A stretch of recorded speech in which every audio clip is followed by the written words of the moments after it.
જય શ્રી કૃષ્ણ મિત્રો શ્રીમદ ભગવદ્ ગીતા તમારા દરેક પ્રશ્નનો ઉત્તર આપે છે। તમારી કોઈ પણ સમસ્યા હોય, એ મનની હોય, ધનની હોય, શરીરની હોય કે સંબંધોની હોય, તેનો ઉકેલ તમને ગીતામાં જરૂર મળશે। આજે અમે તમને ગીતાના એવા 11 અમૂલ્ય ઉપદેશો જણાવીશું જે તમારી આખી જિંદગી બદલી નાખશે। ફક્ત તમે આ વાતોને આખા અંત સુધી ધ્યાનથી સાંભળજો। જે વ્યક્તિ આ વિડીયોને અંત સુધી સાંભળશે તેને પોતાની દરેક સમસ્યાનો ઉકેલ જરૂર મળશે અને જીવનમાં જે કંઈ જોઈએ તે પ્રાપ્ત થશે। તો વિડીયો શરૂ કરતા પહેલા તમે ચાહો છો કે ભગવાન શ્રી કૃષ્ણના આશીર્વાદ હંમેશા તમારા ઉપર બન્યા રહે, તમારી બધી જ મનોકામના ભગવાન પૂર્ણ કરે, તો આ વિડીયોને એક લાઈક કરી લેજો, કોમેન્ટમાં જય શ્રી કૃષ્ણ લખી લેજો। તો ગીતાનો પહેલો ઉપદેશ એ છે કે જો કોઈ તમારું પોતાનું હોય કે તમારાથી મોટું હોય તો પણ તેનું ખોટું વર્તન ક્યારેય સહન ન કરવું। આપણે જીવનમાં ઘણીવાર આપણા મનની તકલીફોને એવું વિચારીને સહન કરતા રહીએ છીએ કે આ તો મારો પોતાનો છે, આ તો મારાથી મોટો છે, હું એને કેવી રીતે કશું કહી શકું। પણ વિચારવાની વાત એ છે, જે વ્યક્તિ તમારી તકલીફોનું કારણ બને છે એ તમારું પોતાનું કેવી રીતે હોઈ શકે? પોતાનું તો એ છે જે તકલીફોને દૂર કરે। એટલે ગીતા આપણને શીખવે છે કે કોઈને પણ તમારો ફાયદો ઉઠાવવા ન દો, કોઈને પણ તમારા પર અન્યાય કે જુલમ કરવા ન દો, કારણ કે તમે જેટલું સહન કરશો લોકો તમને એટલું વધુ સહન કરવા મજબૂર કરશે। ગીતાના પ્રથમ અધ્યાય અર્જુન વિષાદ યોગ અને બીજા અધ્યાય સાંખ્ય યોગના આરંભમાં અર્જુને શ્રી કૃષ્ણ પાસે પોતાનું દુઃખ વ્યક્ત કર્યું હતું અને કહ્યું હતું કે હે કેશવ, હું કૌરવો સાથે કેવી રીતે યુદ્ધ કરી શકું? એ બધા મારા પોતાના છે। ભીષ્મ પિતામહ અને દ્રોણાચાર્ય મારા પૂજનીય ગુરુજી છે, એમને મારવા કરતાં હું ભિક્ષા માંગીને જીવન પસાર કરું એ સારું છે। ધૃતરાષ્ટ્રના બધા પુત્રો મારા ભાઈઓ છે, એમને મારવા કરતાં હું સંન્યાસ લઈ લઉં। ત્યારે શ્રી કૃષ્ણ કહે છે કે અહીં કોણ પોતાનું અને કોણ પરાયું છે એની વાત નથી, જે અધર્મ કરે છે એની સામે યુદ્ધ કરવું તને મોક્ષ અને મુક્તિ આપશે।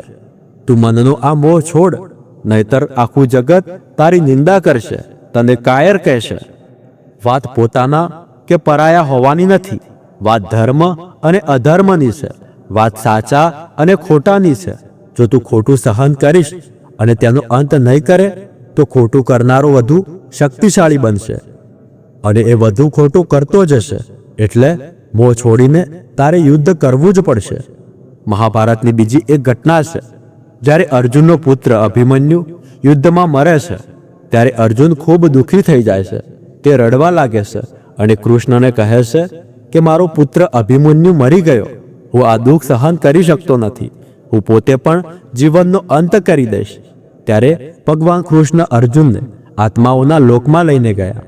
અભિમન્યુ ત્યાં આનંદથી બેઠો હતો, કારણ કે તેણે ક્ષત્રિયની જેમ વર્તન કર્યું હતું, તેથી તેને ઉત્તમ લોકની પ્રાપ્તિ થઈ હતી। અર્જુન અભિમન્યુને જોઈને ખૂબ પ્રસન્ન થયો, તેણે ગળે લગાવીને બોલ્યો કે હે પુત્ર, તારા વગર તો હું જીવી જ શકતો નથી, મેં જીવનની આશા છોડી દીધી છે। પણ અભિમન્યુએ કહ્યું કે તમે કોણ છો? અર્જુને કહ્યું કે હું તારો પિતા છું અને તું મારો પુત્ર અભિમન્યુ છે। ત્યારે અભિમન્યુ બોલ્યો કે કોણ પિતા અને કોણ પુત્ર? મારા હજારો જન્મ થયા છે, ક્યારેક તમે મારા પિતા બન્યા છો અને ક્યારેક હું તમારો પિતા બન્યો છું। આત્માનો કોઈ માતા કે પિતા નથી। આ સાંભળીને અર્જુનનો આખો મોહ સમાપ્ત થઈ ગયો। એટલે ગીતાનો આ ઉપદેશ સારી રીતે સમજો। અહીં કોઈ પોતાનું કે પરાયું નથી। જે ખરાબ સમયમાં, મુશ્કેલીના સમયમાં સાથ આપે, ફક્ત એ જ તમારું સાચું પોતાનું છે, બાકી બધા પરાયા છે। ગીતાનો બીજો ઉપદેશ એ છે કે જે ચાલી ગયું છે તેનો ક્યારેય શોખ ન કરવો અને જે આવવાનું છે તેની ચિંતા ક્યારેય ન કરવી। મહાભારતના યુદ્ધ વખતે અર્જુન શ્રી કૃષ્ણને કહ્યું કે જો આ યુદ્ધ થશે તો કરોડો લોકો મરી જશે। યુદ્ધમાં મરેલા યોદ્ધાઓની સ્ત્રીઓનું શું થશે? સમાજ કેવી રીતે આગળ વધશે? અર્જુને અનેક શંકાઓ વ્યક્ત કરી। ત્યારે ભગવાન શ્રી કૃષ્ણ બોલ્યા કે હે અર્જુન, તું મોટી મોટી જ્ઞાની જેવી વાતો કરે છે, પણ જે સાચો જ્ઞાની હોય છે તે ગયેલા લોકો માટે શોક કરતો નથી અને જે જવાનું છે તેની ચિંતા કરતો નથી, કારણ કે જીવન અને મરણ તો પ્રકૃતિની નિયતિ છે, તે આપણા હાથમાં નથી. જ્ઞાની માણસ ના તો ગયેલા કાળનો શોક કરે છે અને ના આવનારા કાળની ચિંતા કરે છે. શ્રી કૃષ્ણએ કહ્યું કે જે થવાનું છે તે થઈને જ રહેશે અને જે થવાનું નથી તે ક્યારેય નહીં થાય. આ સત્ય જેને સમજાઈ જાય તેને ક્યારેય કોઈ ચિંતા સતાવતી નથી, કોઈ દુઃખ પરેશાન કરતું નથી. આપણા બધા દુઃખોનું મૂળ કારણ એ જ છે. અથવા તો આપણે ગયા કાળને વિચારીને દુઃખી થઈએ છીએ, અથવા તો આવનારા ભવિષ્યની ચિંતા કરીને પોતાને નષ્ટ કરી નાખીએ છીએ. ગીતાનું જ્ઞાન આપણને શીખવે છે કે આપણે ન તો ગયેલા કાળને બદલી શકીએ છીએ અને ન આવનારા કાળ પર નિયંત્રણ મેળવી શકીએ છીએ. આપણા હાથમાં માત્ર વર્તમાન છે, માત્ર આજનો પળ છે. આપણા જીવનની 98% ચિંતાઓ અને તણાવો ભૂતકાળ અને ભવિષ્ય વિશે વિચારતા રહેવાના કારણે થાય છે. પણ આપણે ક્યારેય વર્તમાનમાં નથી જીવતા, આજના આ પળને નથી માણતા. જ્યારે તમે વર્તમાનમાં સંપૂર્ણ આનંદ લેતા શીખી જશો ત્યારે જ તમારી ચિંતા ઓછી થશે, તણાવ સમાપ્ત થશે. એકવારના પ્રસંગમાં એક ગુરુજીએ તેના શિષ્યને પારસનો પથ્થર આપ્યો. તે શિષ્ય ખૂબ આળસુ હતો, દરેક કામને કાલ ઉપર ટાળતો હતો. ગુરુજી બોલ્યા કે હું તને આ પારસ પથ્થર 1 મહિના માટે આપી રહ્યો છું. જેવું જ તું લોખાને સ્પર્શ કરાવીશ તેવું જ તે સોનું બની જશે. 1 મહિના પછી હું પાછો લઈ લઈશ. શિષ્ય બજારમાં લોખંડ લેવા ગયો, પણ ત્યાં ભાવ બહુ મોંઘા પડ્યા. તેને વિચાર્યું કે થોડા દિવસ પછી ખરીદી લઈશ. એના મનમાં એ વિચાર આવ્યો જ નહીં કે હું આ લોખંડને સોનું બનાવીને ધન કમાઈ શકું છું. પણ આળસ અને ટાળમટોળના કારણે તે રોજ કાલ ઉપર મૂકી દેતો રહ્યો. આ રીતે આખો મહિનો પસાર થઈ ગયો. ગુરુજી આવ્યા અને પૂછ્યું કે કેટલું સોનું બનાવ્યું? શિષ્ય બોલ્યો, મેં તો હજી સુધી શરૂ પણ નથી કર્યું. ગુરુજી બોલ્યા, મને મારો પથ્થર પાછો આપ. શિષ્ય વિનંતી કરવા લાગ્યો કે મને થોડો સમય આપો, હું હમણાં સોનું બનાવું છું. પણ ગુરુજી બોલ્યા, તારા પાસે આખો મહિનો હતો આ પથ્થર, પણ તું કંઈ કરી ન શક્યો. હવે સમય પૂરો થઈ ગયો છે. આજ આપણા જીવનનું સત્ય છે. આ સમય જ પારસ પથ્થર છે. આપણે સમયના દરેક પળથી આપણા જીવનને સોનું બનાવી શકીએ છીએ, પણ આપણને લાગે છે કે હજુ ઘણો સમય છે. એક દિવસ જીવન જીવી લઈશું, એક દિવસ ખુશ થઈ જઈશું, પણ એ દિવસ ક્યારેય નથી આવતો. આપણે આખી જિંદગી ભાગતા રહીએ છીએ, ચિંતા કરતા રહીએ છીએ, દુઃખી થતા રહીએ છીએ, પણ જીવનને માણવું, ખુશ રહેવું ભૂલી જઈએ છીએ. એટલે જ ગીતાનો બીજો ઉપદેશ આપણને શીખવે છે, આજમાં જીવો, આ પળમાં જીવો. ગીતાનો ત્રીજો ઉપદેશ એ છે કે મૃત્યુથી ડરવું બિલકુલ વ્યર્થ છે. શ્રી કૃષ્ણએ ગીતામાં કહ્યું છે કે આ સંસાર મૃત્યુલોક છે. જેનો જન્મ થયો છે તે એક દિવસ જરૂર મળશે. જેનું આરંભ થયું છે તેનો અંત પણ નિશ્ચિત છે. તમે તેને રોકી શકતા નથી. જેમ આપણે દરરોજ કપડાં બદલીએ છીએ એ જ રીતે આત્મા પણ નવું શરીર ધારણ કરે છે. મૃત્યુ માત્ર આ જીવનનો અંત નથી, પણ એક નવા જીવનનો આરંભ છે. આત્મા ક્યારેય નથી મરતી અને ન તો તેને કોઈ મારી શકે છે, પરંતુ મૃત્યુનો ડર માણસને સૌથી વધારે સતાવે છે. એકવારની વાત છે, એક વૃક્ષ પર 2 પંખીઓનું દંપતી રહેતું હતું. બંનેને એકબીજા સાથે ખૂબ પ્રેમ હતો. તેમણે સાથે જીવવા મરવાની કસમ ખાધી હતી. એક દિવસ ત્યાં એક શિકારી આવ્યો અને તેણે એક તીર મારીને એ માદા પંખીને મારી નાખ્યું. તો એ એકલો નર પંખી રડવા લાગ્યો કે હું તારા વગર કેવી રીતે જીવીશ? તારી જગ્યાએ મારું મૃત્યુ આવ્યું હોત તો સારું હતું, મારું જીવન તને મળી જત. તે ઘણું રડ્યો, ઘણો વિલાપ કર્યો. એટલામાં જ શિકારીએ બીજું તીર ચલાવ્યું અને તે નર પંખીને પણ મારી નાખ્યું. વાસ્તવિકતામાં આ કથા આપણી જ છે.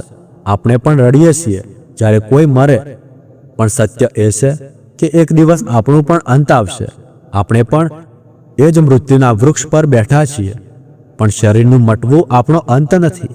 શ્રી કૃષ્ણએ અર્જુનને કહ્યું કે હે અર્જુન, તારા અને મારા અનંત જન્મ થયા છે.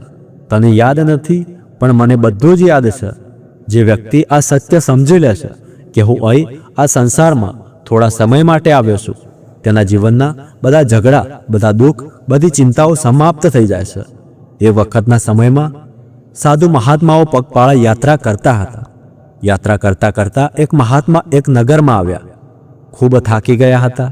તેમણે એક મહેલ જોયો અને તેમાં જઈને આરામ કરવાનું વિચાર્યું. તેઓ મહેલમાં જઈને સૂઈ ગયા. થોડા સમયમાં એ મહેલનો રાજા આવ્યો. તેણે પોતાના પથારી પર મહાત્માને સૂતા જોયા તો ખૂબ આશ્ચર્યચકિત થયો અને જોઈને રાજાએ પૂછ્યું કે તમે મારા મહેલમાં કેવી રીતે ઘૂસી આવ્યા અને મારા પથારી પર કેવી રીતે સૂઈ ગયા? ત્યારે મહાત્મા બોલ્યા કે આ તારો મહેલ છે? મને તો લાગ્યો આ ધર્મશાળા છે. ત્યારે રાજાએ પૂછ્યું તમે મારા મહેલને ધર્મશાળા કેમ માની લીધી? કેવી રીતે માની લીધી? ત્યારે મહાત્માએ પ્રશ્ન કર્યો કે તમારા પહેલાં આ મહેલમાં કોણ રહેતું હતું? ત્યારે રાજાએ જવાબ આપ્યો કે મારા પિતા રહેતા હતા. મહાત્મા બોલ્યા અને તે પહેલાં કોણ? રાજાએ કહ્યું કે મારા દાદા રહેતા હતા. મહાત્મા ફરી પૂછ્યું શું તમે હંમેશા આ મહેલમાં રહેશો કે તમારા પછી કોઈ બીજું રહેશે? રાજાએ કહ્યું કે મારા પછી મારો પુત્ર રહેશે. ત્યારે મહાત્મા બોલ્યા તો પછી જે જગ્યાએ વારંવાર રહેતા લોકો બદલાઈ જાય તેને ઘર કેવી રીતે કહી શકાય? તે તો ધર્મશાળા જ છે ને. આથી જ મેં તારા મહેલને ધર્મશાળા માનીને એક રાત રોકાવાનું વિચાર્યું.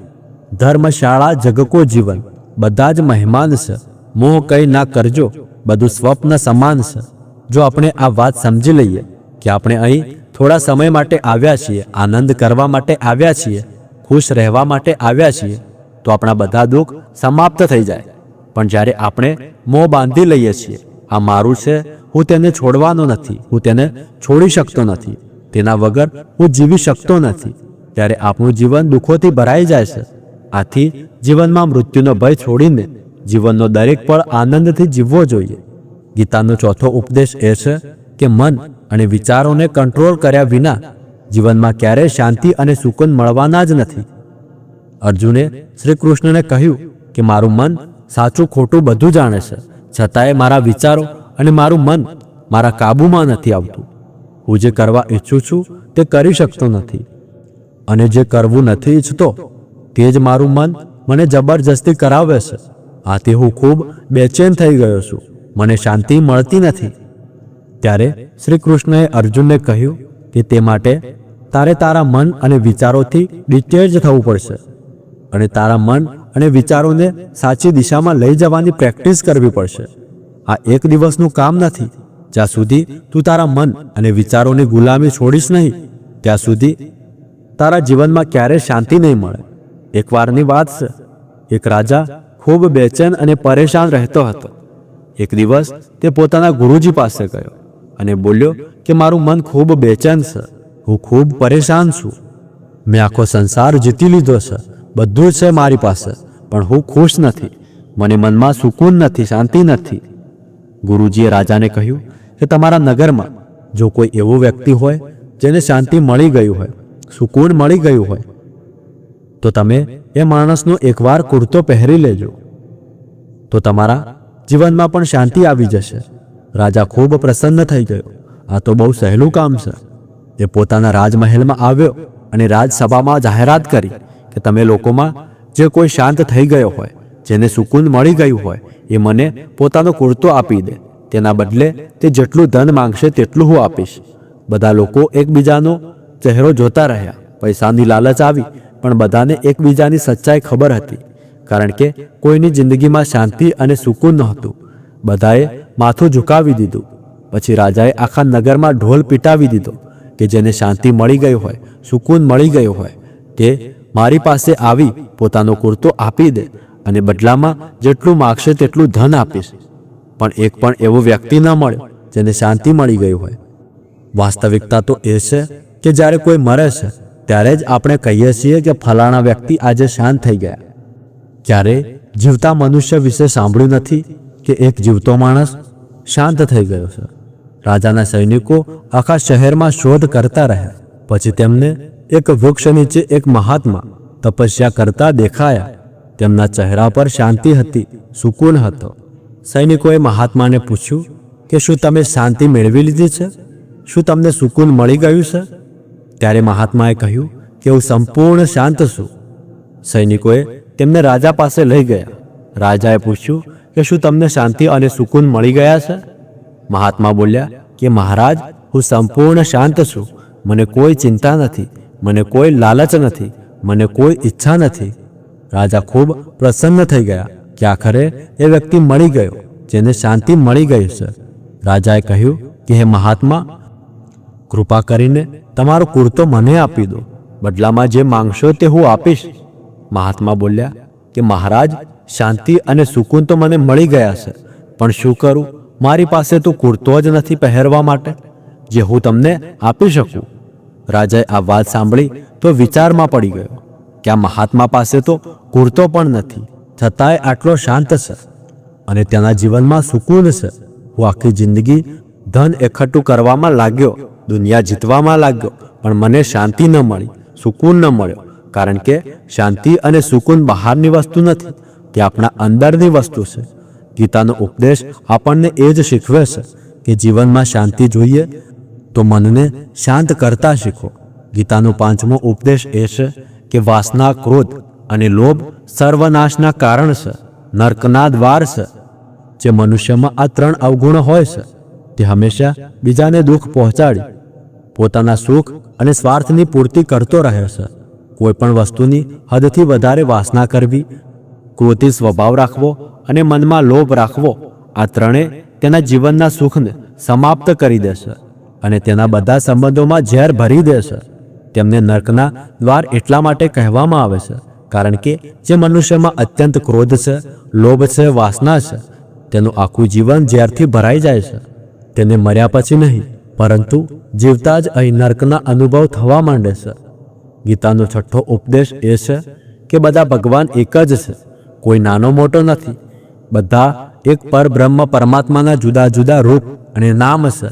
શ્રી કૃષ્ણ ગીતાના 10મા અધ્યાય વિભૂતિ યોગમાં કહ્યું છે કે જેટલા પણ જગતના દેવી દેવતાઓ છે તે બધા મારી જ વિભૂતિ છે. હું જ શિવ છું, હું જ ઇન્દ્ર છું, હું જ યક્ષરાજ કુબેર છું, હું જ અગ્નિદેવ છું, દેવતાઓના ગુરુ બૃહસ્પતિ પણ હું જ છું, સમુદ્ર પણ હું જ છું, અક્ષરોમાં ઓમ પણ હું જ છું, કાલનો મહાકાલ પણ હું જ છું, આખા જગતનો નાશ, ઉત્પત્તિ અને પાલન કરનાર પણ હું જ છું. શ્રી કૃષ્ણએ અર્જુનને કહ્યું કે મારી વિભૂતિઓનો કોઈ અંત નથી. આથી બધા ભગવાન, બધા નામ, બધા દેવતા મારા જ રૂપ છે. આથી ક્યારેય પણ કોઈ દેવ કે ઈશ્વરમાં ભેદ બુદ્ધિ ન કરવી, ક્યારેય કોઈને નાનો મોટો ન માનવો. ગીતાનો ઉપદેશ આપણને શીખવે છે કે ક્યારેય પણ બીજાના ઈષ્ટદેવને નાનો ન માનવો જોઈએ અથવા આ વાત પર ઝઘડા ફસાદ ન કરવા જોઈએ કે કોણ મોટો છે અને કોણ નાનો છે.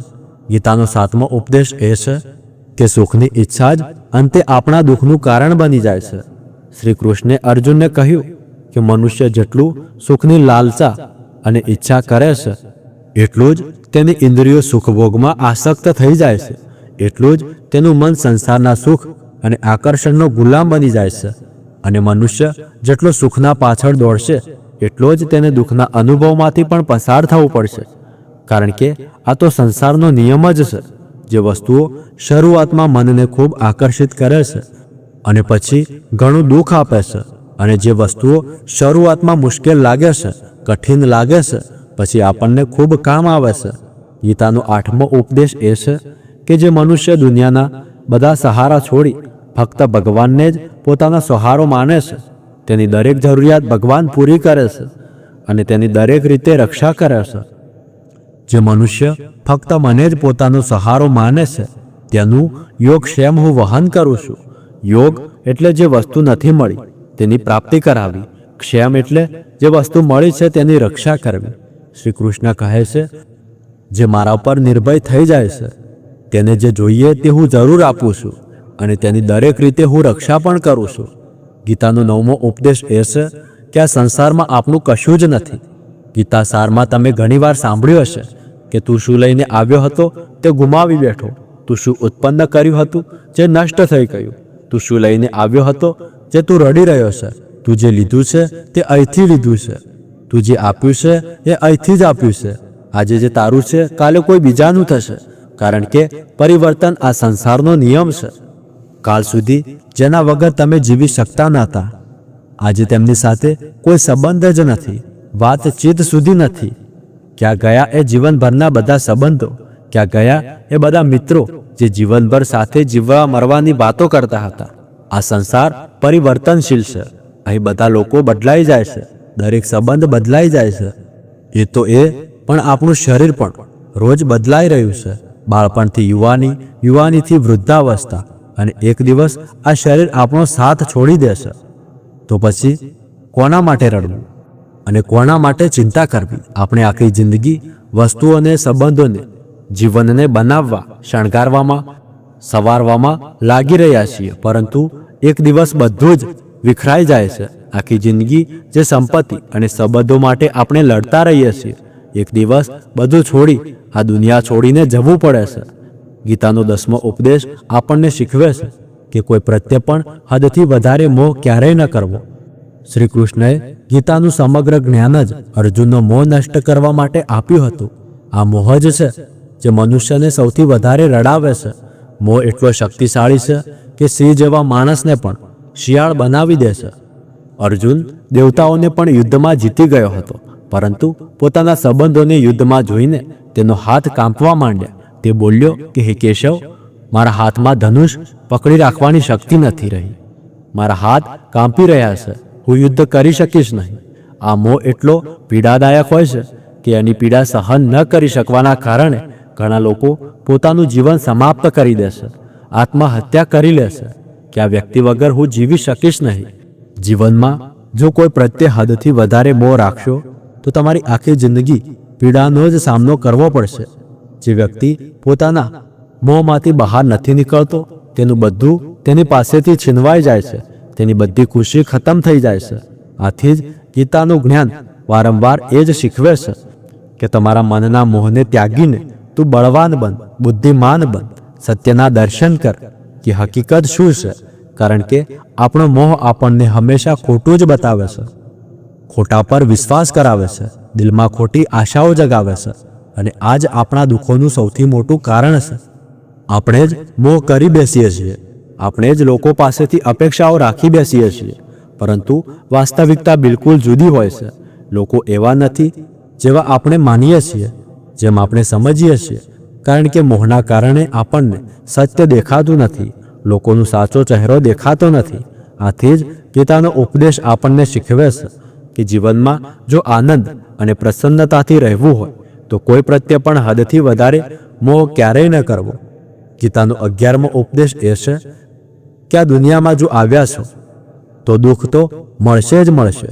દુઃખથી ક્યારેય ગભરાવું નહીં, દુઃખથી ક્યારેય ડરવું નહીં. શ્રી કૃષ્ણએ ગીતામાં કહ્યું છે કે આ સંસાર દુઃખાલયમ અશાશ્વતમ છે, અર્થાત આ સંસાર દુઃખોનું ઘર છે. જેમ ઔષધાલયમાં ઔષધિ મળે છે, પુસ્તકાલયમાં પુસ્તકો મળે છે, ચિકિત્સાલયમાં સારવાર મળે છે, એ જ રીતે આ સંસારને પણ શ્રી કૃષ્ણએ એક નામ આપ્યું છે, દુઃખાલય, જ્યાં દુઃખ મળે છે. દુઃખ તો અહીં દરેકના જીવનમાં આવે જ છે, પરંતુ જો દુઃખ આવ્યું છે તો સુખ પણ આવશે. આ કારણે દુઃખથી ક્યારેય ડરવું ન જોઈએ, કારણ કે આ સંસાર દુઃખાલય પણ છે અને અશાશ્વત પણ છે. અશાશ્વતનો મતલબ એ જ થાય છે કે અહીં કશું પણ કાયમી રહેતું નથી. અહીં બધું બદલાઈ જાય છે. દુઃખ સુખમાં બદલાઈ જાય છે અને સુખ દુઃખમાં બદલાઈ જાય છે. સન્માન અપમાનમાં અને અપમાન સન્માનમાં બદલાઈ જાય છે. દર્દ દુઃખમાં હોય તે આનંદમાં બદલાઈ જાય છે. જીત હારમાં અને હાર જીતમાં. હા, ક્યારે પણ કશું બદલાઈ શકે છે. કશું પણ કાયમી નથી. ન તો આપણે કાયમી છીએ અને ન તો આપણાથી જોડાયેલી કોઈ વસ્તુ અહીં કાયમી છે, કારણ કે આ સંસાર અશાશ્વત છે, શાશ્વત નથી. અહીં બધું બદલાવાનું જ છે. અહીં કશું પણ કાયમી નથી રહેવાનું, એટલે તમારું દુઃખ પણ કાયમી નથી રહેવાનું. આ કારણે દુઃખથી ક્યારેય ડરવું ન જોઈએ. ગીતાનો આ ઉપદેશ હજારો વર્ષો જૂનો છે, પરંતુ આજે પણ નવો છે. સમગ્ર વિશ્વમાં ગીતા સૌથી વધુ વાંચવામાં આવી છે અને સૌથી ઓછી સમજવામાં આવી છે. શ્રીમદ ભગવદ્ ગીતાના આ ઉપદેશ જો કોઈ વ્યક્તિ સારી રીતે સમજવા અને તેને પોતાની જિંદગીમાં ઉતારવા માંડે તો તે પાકી વાત છે કે પોતાની જિંદગીમાં જ જે ઈચ્છે તે મેળવી શકે છે. પોતાની જિંદગીની દરેક સમસ્યામાંથી તે એક પળમાં બહાર આવી શકે છે. શ્રીમદ ભગવદ્ ગીતાના આ દિવ્ય ઉપદેશો આપણે વારંવાર સાંભળવા જોઈએ, દરરોજ સાંભળવા જોઈએ. જ્યારે પણ જીવનમાં કોઈ ચિંતા કે પરેશાની આવે ત્યારે એકવાર આ ઉપદેશ જરૂર સાંભળી લેવો અને મનમાં આ વિશ્વાસ રાખવો કે ગીતાનો આ ઉપદેશ તમારી જિંદગીની દરેક પરેશાનીમાંથી તમને માર્ગ જરૂર બતાવશે. તો મિત્રો, ભગવદ્ ગીતાના 11 અમૂલ્ય ઉપદેશો આપણે સાંભળ્યા, એ તમને કેવા લાગ્યા એ તમે કોમેન્ટ કરીને જણાવજો. અને આવા જ ઉપદેશો માટે અમારી સાથે જોડાયેલા રહેજો. અમારી ચેનલને સબસ્ક્રાઇબ કરી લેજો. જો આ વિડીયો ગમ્યો હોય તો એક લાઇક કરવાનું ભૂલતા નહીં અને કોમેન્ટમાં જય શ્રી કૃષ્ણ લખી જ લેજો, જેથી ભગવાન શ્રી કૃષ્ણના આશીર્વાદ હંમેશા તમારા ઉપર બન્યા રહે. તો મળીએ ફરી એકવાર નવા વિડીયો સાથે. ત્યાર સુધી ધન્યવાદ. રાધે રાધે.